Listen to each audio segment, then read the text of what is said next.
it's Brittany and Katie from the Q Team, and we're back today to talk to you about a recent poll that we did with home buyers as to what the top myths are for the home buying process. Yeah, so there were two very common misconceptions that we kept getting over and over again that we kind of wanted to address, because clearly, if this was a big misconception for people before they bought a home, in the past, then I'm sure it still is. It'll remain one, yeah. Right. So the first one was, I need 20% down and I don't have that. Yeah, like I've been saving for years, but I need this huge down payment. My mom told me that I need 20% down. Like, what do I do? I'm going to be like 50 before I can buy a house. I know. That's not true. You do not need 20% down to purchase a house. There are loan programs out there. There are 0% down payment loan programs out there. There's 3% loan or 3% down payment, 3.5%, 5, 10, 15, 20, and it goes up from there. But no, you do not need 20% down. No, and I think the biggest thing that a lot of people don't realize is that, beyond just the different type of down payment loan options, there are also so many other resources to be able to lower that cash that you need for closing. The biggest thing I think that a lot of times that we have to explain to first-time buyers that is really a huge advantage depending on the market situation, if you're able to get it, is what's called seller concessions. If you want to talk a little bit about that. So what seller concessions looks like is you inflate your purchase price to accommodate the seller helping you with your closing costs. So let's do it on a $150,000 house. Let's say it's listed for $150,000. You might write $155,000 with $5,000 in seller concessions. So what that means is your mortgage is based on $155,000.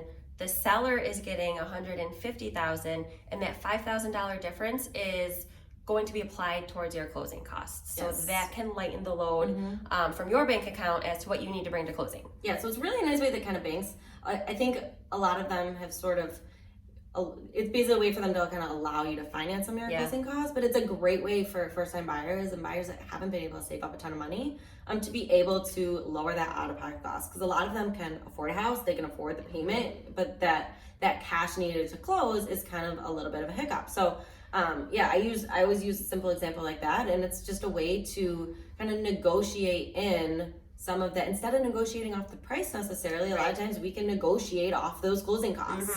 So if you feel comfortable with your payment, then you don't necessarily have to come up with all of that money to go towards the home or lower if you feel comfortable with the payment. You don't necessarily need to buy a cheaper house to lower that cash needed.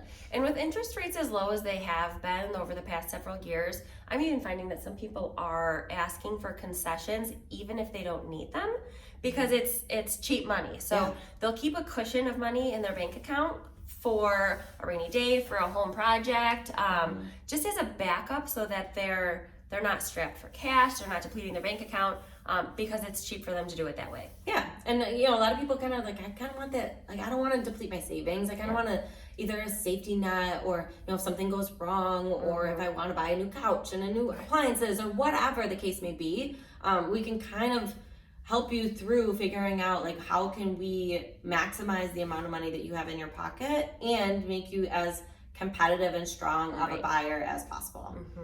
So the second myth that we got a lot was that people think they need a lot higher perfect or credit score that's in the 700s, in the 800s, etc., which is absolutely not true. That's not true. So I've worked with plenty of buyers whose credit scores are mid 600s, low 600s. There's even some programs that if you're on that brink of 600, we might be able to find you a mortgage product that you can get a loan, especially if you're able to afford it and you have the cash to close. There are programs out there where you can qualify for the loan with less than perfect credit. Yes. And I think that's really important to know, because a lot of people, they may not have been educated when they were younger. They may have had a hiccup, a rough time in their life, something that, their credit score is not where they want it to be, but that is okay. And if it's not necessarily up to the the lowest standard, the upper 500s is usually kind of the low end of the range. If it's not quite there, then we have credit counseling, credit help programs to help you get to that score that you need. And also, ways to build it up, because there is a benefit to having a higher credit score. But that's not to say that it's, especially with the low interest rates right now, then if you have a lower credit score than you really want, you're still maybe in a very, very good spot to be able to purchase a home. Mm-hmm.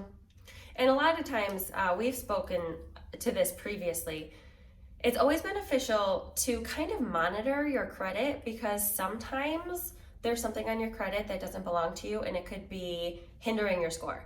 Not often, but I've seen before like a medical collection on one of my buyers' credit reports that it wasn't theirs. And they're like, well, this is hurting my credit score. And the loan officer helped them through disputing it and getting it off of their credit so that their score could increase to a point where they didn't even have to worry about whether or not they'd be able to qualify due to their score. Yep. And also, a lot of the times that we find it really helpful is mortgage officers or credit help people will help you with the really easy fixes. Like the amount of times sometimes there's such an easy fix that you could do literally today that you had no idea. You just weren't educated or didn't understand how it could benefit you. And a lot of times the benefit that we see is when your credit score is higher, is in that 700-800s, is that you'll get the best interest rate and the best options possible.